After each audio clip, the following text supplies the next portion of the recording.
Halo, apa kabarnya teman-teman semuanya? Semoga dalam keadaan baik-baik saja. Apalagi pada saat ini kita sedang di rumah saja karena pandemi COVID-19 ini. Semoga teman-teman semuanya sehat dan terus diberikan kesehatan. Bareng-bareng kita bisa keluar dari permasalahan ini. Nah, beberapa waktu lalu saya ada ditanyakan oleh beberapa pelaku usaha UMKM. Mereka menanyakan bagaimana caranya ya melakukan digital marketing di tengah pandemi ini. Kan semua orang tuh nggak ada yang kerja, orang nggak ada yang masuk berbisnis, jadi banyak restoran, kafe, ataupun industri kreatif lainnya UMKM yang terimbas. Jadi mereka bertanya bagaimana ya caranya melakukan digital marketing pada saat ini, ada tips dan trik ya? Nah, saya akan memberikan konten yang akan membantu Anda untuk dapat mengatasi hal tersebut. Namun, saya tidak akan membahasanya dari sisi digital marketingnya saja, karena pada saat kita berbicara digital marketing, ini juga akan berkaitan dengan bisnis itu sendiri. Jadi saya akan masukkan beberapa tips-tips bisnis di dalamnya, dari produk, pricing, sampai dengan marketingnya, yang dikaitkan dengan digital medianya. Nah, semoga ini berguna bagi teman-teman semuanya. Yuk, kita simak bareng.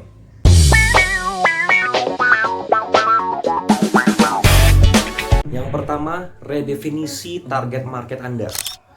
Redefinisi target market artinya mungkin target market Anda yang dulu itu sudah tidak relevan pada saat orang ini sudah working from home. Yang mungkin Anda punya cafe, Anda awalnya target market Anda adalah orang-orang di perkantoran, kantoran kosong. Jadi Anda harus meredefinisikan target market Anda siapa. Bisa aja akhirnya target market Anda itu lebih luas jadinya. Tapi nggak apa-apa. Mungkin tidak semua bisnis juga mengalami redefinisi target market pada saat ini. Sehingga perlu Anda perhatikan apakah target market Anda berubah. Kalau Anda jualan kafe, artinya di sekitar Anda mungkin kosong. Artinya Anda harus fokus kepada target market berdasarkan demografinya ataupun lokasi di luar daerah kafe Anda. Tapi bila ada produk Anda memang yang sudah secara spesifik tidak menargetkan wilayah tertentu, wilayah tersebut tetap di daerah pemukiman, jadi tetap ada. Jadi redefinisi market tidak terlalu diperlukan. Tapi saya rasa pada saat pandemi seperti ini, semua orang stay di rumah, jalanan sepi, mall-mall itu tutup semuanya, pusat perbelanjaan juga sedikit yang buka. Jadi saya rasa coba lihat lagi target market Anda ini apakah mengalami perubahan. Karena pada saat ini saya rasa tidak terlalu penting positioning dalam target market Anda yang sebelumnya. Pada saat ini yang paling penting bagaimana kita bisa menjual sebanyak-banyaknya, karena itu yang Anda butuhkan, cash flow, benar ya? Nah, jadi definisikan kembali apakah target market Anda ini masih relevan. Kalau masih, lanjutkan. Kalau tidak, coba tambahkan atau kurangi atau kembangkan target market Anda. Salah satu batasannya adalah kalau produk Anda adalah produk makanan, artinya memang batasannya mungkin adalah tidak bisa delivery terlalu jauh, akhirnya biayanya mahal lah atau tidak tahan. Tapi kalau produk Anda adalah produk yang tahan lama, itu akan memungkinkan. Makanan kering itu bisa tahan lama. Jadi yang pertama itu redefinisi target market Anda. Oke, yang kedua, jangan soft selling, hard selling. Hajar hard selling. Pada saat momentum seperti ini, kita saya rasa nggak perlu lagi pakai cara soft selling, branding, ke-PR-an. Saya rasa pada saat ini diperlukan bagaimana kita bisa mendapatkan sales jangka pendek. Karena semua bisnis pada saat ini mencoba untuk mendapatkan jangka pendek sales. Artinya kita juga harus mengejar sales jangka pendek. Jadi jangan terlalu banyak berfokus kepada soft selling. Saya rasa soft selling juga tinggalkan, langsung ke hard selling. Tawarkan produk-produk promosi yang dapat membuat konsumen itu tarik membeli produk Anda. Bahkan sebelum mereka melihat produk Anda, mereka awalnya tidak kepikiran, tapi pas melihat produk Anda, promosi Anda, mereka langsung tarik untuk beli. Jadi, jangan soft selling, hard selling. Berikutnya, dari segi harga. Dari segi harga, jangan pakai harga normal Anda. Kalau Anda pakai gunakan harga normal Anda, itu pada saat semua kondisi normal. Pada saat ini, karena strategi kita ingin penjualan jangka pendek, kita ingin melakukan force selling, saran saya ada 2 strategi harga yang perlu Anda untuk pikirkan atau Anda lakukan. Pertama, itu adalah bundling pricing. Bundling pricing ini erat kaitannya dengan bundling produk. Jualan produk secara bundling. Kalau orang beli 1 mungkin harganya 25.000, kalau orang beli 2 jadi harganya 45.000 atau 40.000. Buatlah produk bundling, strategi bundling pricing, karena orang kan lebih tertarik untuk membeli banyak dengan harga yang jatuhnya lebih murah. Orang pada saat ini cenderung untuk melakukan menyimpan produk mereka, menyimpan produk makanan, menyimpan beberapa produk yang bisa lebih tahan lama atau lebih agak banyak, tapi harga bisa lebih murah. Mereka lebih suka demikian. Kedua, strategi harga yang kedua adalah yang saya namakan out pricing. harga janggal. Kalau Anda nggak bisa membuat produk semuanya dalam bentuk bundling, buatlah harga ganjil, odd pricing. Misalkan jangan jual angka di harga 100.000 gitu. Misalkan Anda bisa buat di 97.000, 99.000. Jangan buat harganya di 50.000, misalkan buat harganya di 47.500, di 49.000, ataupun di 48.500. Odd pricing itulah harga nanggung. Jadi kalau orang beli, oh nggak kelihatan mahal ya. Nah, jadi dua, pertama itu adalah kita gunakan bundling pricing, kedua kita gunakan strategi harga odd pricing. Yang keempat adalah sesuaikan produk Anda. Karena pada saat ini mungkin konsumen membutuhkan produk yang berbeda dibandingkan sebelum yang mereka pikirkan. Misalkan, banyak sekarang kafe membuat produk yang 1 literan karena berpikir bahwa konsumen itu malas untuk beli terus-menerus karena biaya kirimnya juga lumayan. Jadi mereka beli yang 1 literan, harga juga jadi lebih murah, mereka taruh di kulkas bisa lebih lama. Mungkin Anda bisa pikirkan produk Anda ini bisa dirubah seperti apa ya. Ada juga beberapa restoran yang mengubah produknya ataupun kemasannya menjadi mereka itu menyediakan makanan untuk bagi para tenaga medis.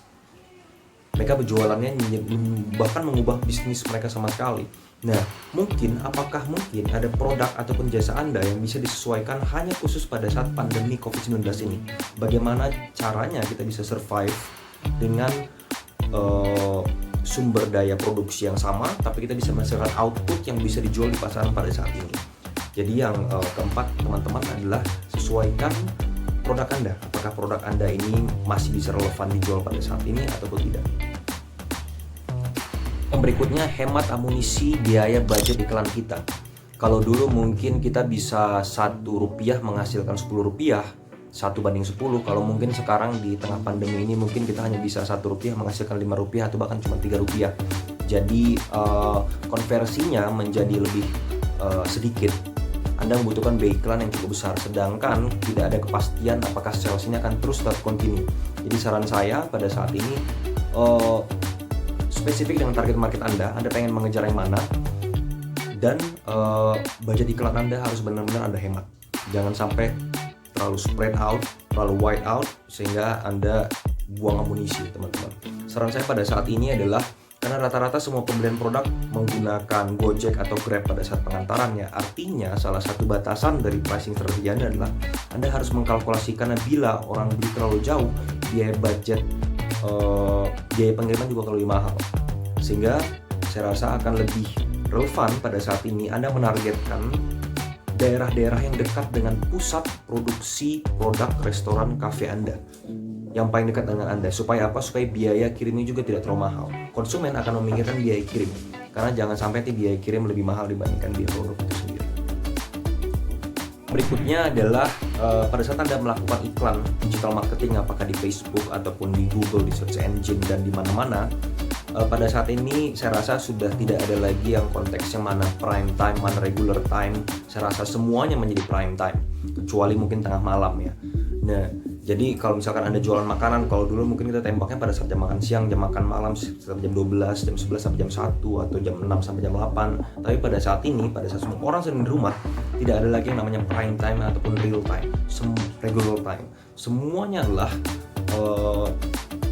waktu yang prime bagi Anda untuk berjualan. Jadi kalau Anda nanti setting target waktunya di digital marketing Anda, saya rasa buatlah Anda ngiklan itu sepanjang hari, supaya setiap saat orang bisa ngelihat ataupun bisa iklan itu nge-reach ke banyak orang.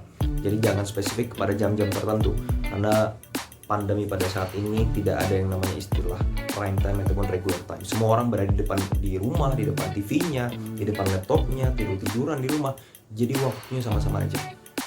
Yang terakhir adalah fokus kepada konsumen Anda yang sudah loyal, konsumen Anda yang sebelum-sebelumnya.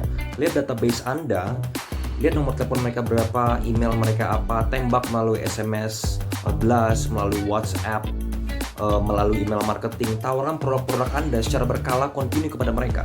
Nah, berdasarkan penelitian, konsumen yang loyal, yang sudah pernah beli, atau bahkan yang sudah sering beli sama Anda, kemungkinan besar mereka repeat order itu akan sangat tinggi.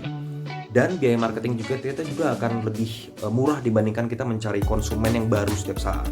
Jadi saran saya sekitar 80% aksi pemasaran Anda, budget digital marketing Anda, berfokuslah kepada konsumen yang sudah loyal, konsumen yang sudah pernah beli produk Anda. Sisanya baru Anda mengembangkan pasar lagi. Itu yang kita namakan menggunakan database untuk dapat melakukan customer relationship marketing. Itulah ada sekitar 7 tips tadi ya yang dapat saya bagikan kepada teman-teman, bukan hanya mengenai digital marketingnya saja, tapi juga dari sisi aspek bisnis, dari sisi aspek pricing dan delivery-nya dan lain-lain. Semoga tips tadi dapat berguna bagi teman-teman. Memang tips ini bukan adalah ajian pamungkas, jadi banyak cara sebetulnya, tapi saya rasa secara pendekatan teoritis ataupun pendekatan secara best practice ini akan berguna bagi bisnis Anda. Jadi sekali lagi, garis besarnya adalah fokus kepada penjualan jangka pendek, fokus kepada konsumen Anda yang sudah paling loyal, buatlah produk Anda menjadi relevan pada saat ini, dan buat strategi harga yang paling membuat mereka tertarik untuk beli produk Anda. Demikian teman-teman, tetap sehat, jaga kesehatan Anda, stay safe, dan